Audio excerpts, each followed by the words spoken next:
Welcome back to the studio.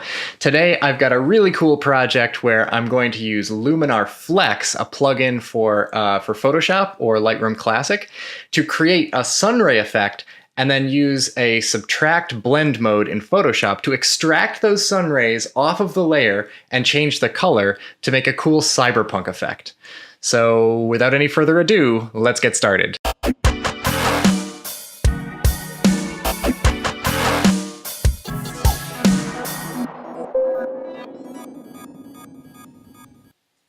Okay, we're back in Lightroom. We're going to be working on this photo of Quincy Market in Boston.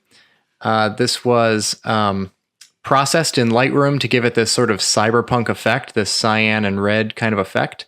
To give you an idea of what that actually looks like, here's before and after. So as you can see, this is a pretty dramatic effect. This is all done with camera calibration controls in Lightroom, which is kind of a clever thing. I might do a video about this in the future. But for now, let's go ahead and get started. So what I want to do with this picture is actually bring in some rays of light emanating from this custom house tower, just to give it like a crazy cinematic kind of effect. And we're going to do that using Luminar Flex and subtract blending modes. So before we get started, I'm going to make a virtual copy of this image to work on. And I always like to create a virtual copy before I start working, especially if you're going to be doing development in Lightroom. It basically gives you the ability to have this snapshot in time of exactly what you've done here, separate from other previous attempts.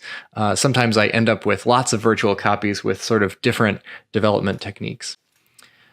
So this has already been processed to death in Lightroom, and I think it's ready to go. So I'm just going to bring it directly into Photoshop with Command or Control E. All right, we're in Photoshop. Step 1, rename the background layer. Let's just call it Base. So what we want to do is use Luminar Flex to apply a sunray effect and then subtract the layer itself from the layer with the sun rays, leaving only the sun rays behind. So in order to do that, we need one copy of the layer exactly as it is here, and then we need another copy with the sun rays. So I will make a copy of this layer, Command or Control J to make a copy of the layer, and we'll call this sun rays. Then on this layer, we'll open up Luminar Flex. This is not a sponsored video. They have not paid me or given me a thing. I've been using Luminar Flex now just for a few weeks, and it has some pretty cool features. I recommend giving it a try. Cool, so here in Flex, we have all of our filters along the right, and we're not going to use any of these, so I'm going to delete them from the workspace. Let's add a new filter, sun rays, great, and we'll move the virtual sun center to right over this clock dial. Now, the plan is to change the color of these sun rays to something like red or cyan to kind of go with this cinematic effect, this cyberpunk effect that we're going for. So I'm just going to remove the warmth from the rays and from the glow because it doesn't really matter what color it is. So it doesn't matter if it's white or yellow or anything. And then I'm going to probably increase the amount quite a bit and increase the number quite a bit.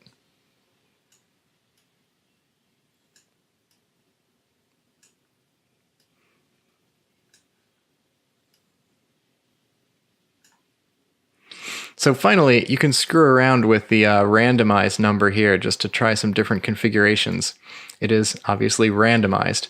And you can move the sun center around to see how that is affected by the bright areas in the image, which is pretty clever.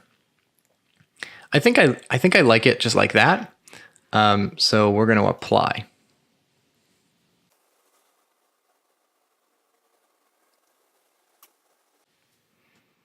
Great. So now we have a layer with our sun rays applied. So what I'm going to do is I'm going to make another copy of this base layer and move it up on top. Now the idea is, remember, that what we want is to take this layer, which has sun rays on it, and subtract everything other than the sun rays so that we're left with just the sun rays by themselves. The way that we're going to do that is by taking the part that we want to subtract, which is the base original image, put that on top, and set its blending mode to subtract. Now you see right away that basically the only bright parts that are left are the sun rays themselves. The color is weird because of the mathematics behind how subtract works and how it actually affects the color values. This may make more or less sense depending on the content of the image, but it appears to be sort of inverse because of the way that math works. So you can look up like how the subtract is calculated, and it depends on whether the color is like above or below 50% brightness and this other stuff. The important thing is that the brightest parts are the parts that we want, the sun rays themselves. And so what I would like to do is basically now take this and from this create a layer where the color is the same. Like we only preserve the luminosity, and ideally it could be transparent. So the darkest parts should be transparent so that we can see through to the original base image, and the sun rays should look like they're just sitting on top of this image. Cool. So the way that we're going to do that is by using channels. One of the tricks of channels is you can control or command click on any layer and it will select the opaque pixels. If you control or command click on a channel, it will select the most luminous pixels. And so if I control or command click on the RGB layer, it's going to select the pixels based on how luminous they are. The more luminous the pixel, the more selected it is. So what you end up with is a selection, which is essentially the same as like a mask, where a pixel that is 100% bright is 100% selected, and vice versa. And so what we can do with this selection now is we can make a brand new layer and just fill that layer with any color, like white, for instance. And what we end up with on this layer is just the sun rays by themselves in white. And I can show you even what that looks like by filling it with black very easily.